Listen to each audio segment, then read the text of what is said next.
दिन हम लोगों के लिए भी जिंदगी का सबसे चुनौतीपूर्ण दिन था। आप ये बताइए कि जिस तरीके से टीमों की मुस्तैदी थी, क्योंकि जो 1998 में तूफान आया था कांडला बंदरगाह पर, उसके बाद जिस तरीके से सैटेलाइट तस्वीरें थी, प्रेडिक्शंस थे, जो मुस्तैदी थी, इसी वजह से इतना बड़ा खतरा होने के बावजूद नुकसान नहीं हुआ।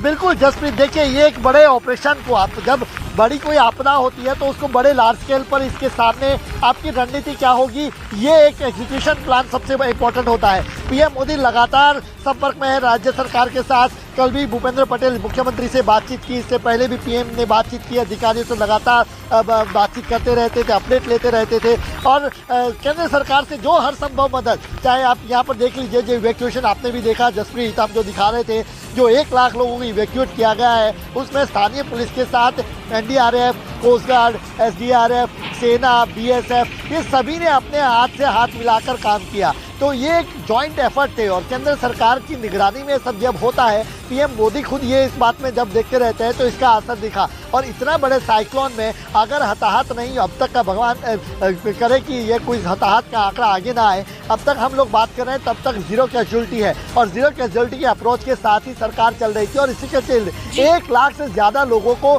सुरक्षित जगहों पर पहले ही पहुंचा दिया गया था। 98 का वो दौर याद कर रहे हैं हम, जो उस समय पर मैं खुद उस समय पढ़ाई कर रहा था, तो 98 के उस दौर को जब हमने तस्वीरों देखी थी अखबारों में, तो वहाँ पर लाशें ही लाशें बिछी थी, 1100 से ज्यादा लोगों की मौत हुई थी। हालांकि उस समय इतना प्रेडिक्शन एडवांस नहीं होता था। जनक, और मैं ये कह सकती हूँ वो तस्वीरें मैंने भी इंटरनेट पर देखी, लेकिन वो मंजर याद आ गया, वो अनुभव किया।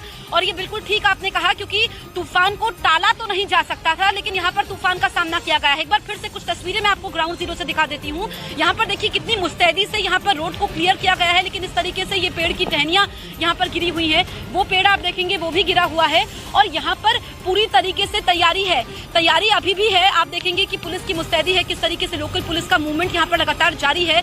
और ये द्वारका में, क्योंकि अगर हम देखें कि जिस तरीके से चाहे समुद्र के पास जो पूरा मंदिर परिसर हो, वहाँ पर लोगों को जाने से रोका गया हो, इसके अलावा बड़े बड़े बोट्स लगाए गए हो, एनडीआरएफ के जवान अपनी जान पर खेल करके, एसडीआरएफ की मुस्तैदी हो, ये यहाँ पर काबिले तारीफ है। लेकिन जिस तरीके से कल जो चक्रवात था, जो रफ्तार थी, इसमें वैज्ञानिक कह रहे हैं कि हाल के दिनों में काफी सारे चक्रवात बन रहे हैं ग्लोबल वार्मिंग की वजह से। एक बार विकास फिर से आइए, मैं आपको ये पूरी लेन दिखा देती हूँ एक बार जूम करके कि किस तरीके से यहाँ पर जो नुकसान हुआ है। अभी हम कुछ और इलाकों में जाएंगे, क्योंकि सुबह का वक्त है, रात भर यहाँ पर तेज हवाएं चलती रही। रात को हालांकि काफी डरावना था, क्योंकि सोना मुश्किल था। कई जगह पर शीशे चटके हैं, कांच के कई सारे होटल्स को नुकसान पहुंचा है, जो कच्चे स्ट्रक्चर थे। ये जो पूरी लेन है, यहाँ पर आप देखेंगे ये पेड़ गिरा हुआ है। इसके बाद हम आगे जाते हैं, ये पूरी तरीके से और इसको साइड किया गया है। ये कितनी तत्परता से यहाँ पर काम हुआ है, इसको देख करके समझा जा सकता है। लेकिन मैं जहाँ तक आगे जाऊंगी, इस तरीके से ये पेड़ गिरा हुआ है। और होता यह है कि जब ब्लॉक हो जाता है रास्ता, इसके अलावा अगर हम देखें, क्योंकि ट्रेनों पर भी इफेक्ट पड़ा है और कई सारे लोग ऐसे हैं जो अभी फंसे हुए हैं, लेकिन सभी लोग इस वक्त राहत महसूस कर रहे हैं। आगे आप उस तरफ देखिए, चाहे बाएं तरफ आप देखिए, चाहे दाएं तरफ आप देखिए, हर तरफ यहाँ पर नुकसान हुआ है। लेकिन जो एक बड़ी आपदा थी, उसको टाल दिया गया। कल हमने देखा कि इमरजेंसी मीटिंग भी मुख्यमंत्री भूपेंद्र पटेल कर रहे थे। विकास, थोड़ा सा हम जल्दी से आगे जाते हैं, वो अगर तस्वीर जूम करके आप दिखा दें, वहाँ पर आप देखेंगे हालांकि लोगों की मौजूदगी यहाँ पर कम है, अभी इक्का दुक्का लोग ही हैं, लेकिन लोग अब फिर से घरों से निकलना शुरू हो चुके हैं। और जैसा कि मेरे सहयोगी जनक जानकारी दे रहे थे कि अभी रेड अलर्ट द्वारका में नहीं है, कल रेड अलर्ट था। और कल जो यहाँ पर स्थिति थी, जो हवा की रफ्तार थी, और आज का दिन भी काफी ज्यादा महत्वपूर्ण है, क्योंकि आज भी भारी बारिश यहाँ पर हो सकती है। अभी बारिश रुक गई है, अब से कुछ देर पहले जब मैं रिपोर्टिंग कर रही थी तो उस वक्त बारिश हो रही थी।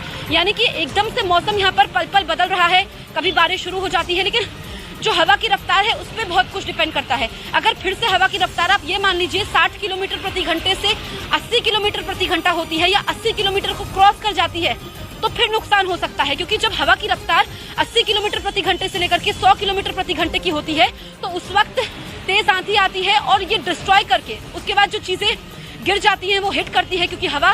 इसीलिए ये कहा जा रहा था कि ये सावधानी की बात है, जिसमें अमित शाह ने, गृह मंत्री ने अपना दौरा कैंसिल किया। उसके बाद अगर हम बात करें पीएम मोदी की, वो भी लगातार गुजरात के मुख्यमंत्री से संपर्क साधे हुए थे। और फिर जो कंट्रोल रूम था, जो कि 24 घंटे काम कर रहा था। लेकिन मैं ये कह सकती हूँ, क्योंकि हम लोग ग्राउंड जीरो पर मौजूद है, जो हमने कल मंजर देखा था, जो कल डरावना मंजर था, उसके बाद आज हालात यहाँ पर सामान्य हैं।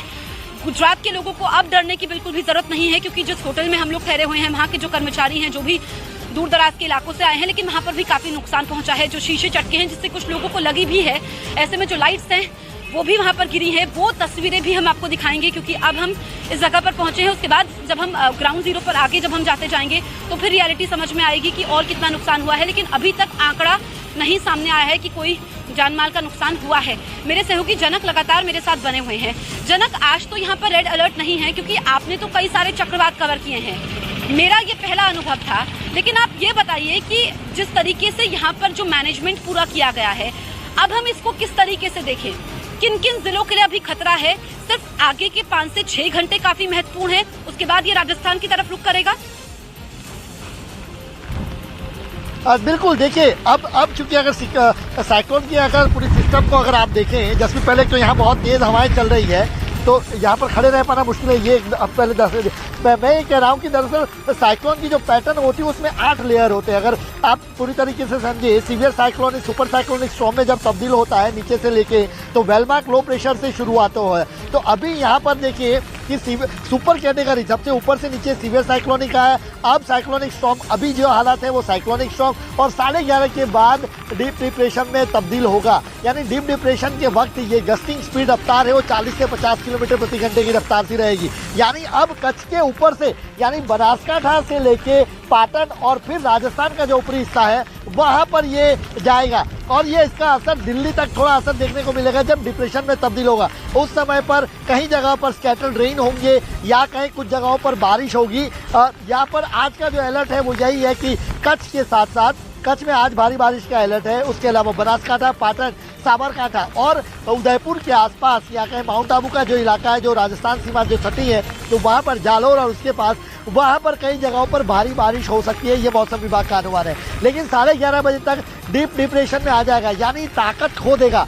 जो साइक्लोन है वो अपनी 1-2 कैटेगरी नीचे आ जाएगा। तो वो जो ताकत जो सीवियर साइक्लोन स्टॉर्म में हमने कल देखी थी वो नहीं होगी। अभी जो हवाएं हैं अभी वहाँ महसूस करी होगी जसप्रीत, हवाएं कल के मुकाबले थोड़ी कम हुई होगी, क्योंकि अब साइक्लोनिक स्टॉर्म हो गया, एक कैटेगरी नीचे गया है। लेकिन यहाँ पर भी देखिए 80-90 की रफ्तार यहाँ पर देखी जाती है। ये तेज हवाएं जिस तरीके से चलती है, ये देखिए, ये तस्वीरों से पता चलेगा आपको। यहाँ 80-90 की रफ्तार अभी है, लेकिन 11:30 के बाद इस रफ्तार में कमी आएगी, और ये कमी आने के बाद 11:30 के बाद डिप्रेशन में, डीप डिप्रेशन में तब्दील होगा। उसके बाद डिप्रेशन में तब्दील होगा, फिर ये समझना होगा आम लोगों को कि आज भी सावधानी बरतनी है। आज का दिन भी काफी महत्वपूर्ण है, क्योंकि हम तुलना कल से कर रहे हैं। कल तो हालात भयावह थे, लेकिन आज भी, क्योंकि जैसा कि जनक बता रहे हैं 80 से 90 किलोमीटर प्रति घंटे की जब स्पीड होगी तो उस वक्त स्थिति सही नहीं होगी, चुनौती होगी उस वक्त भी ज्यादा। ऐसे में जो गुजरात वासी है वो सावधानी बरते। जो कल तूफान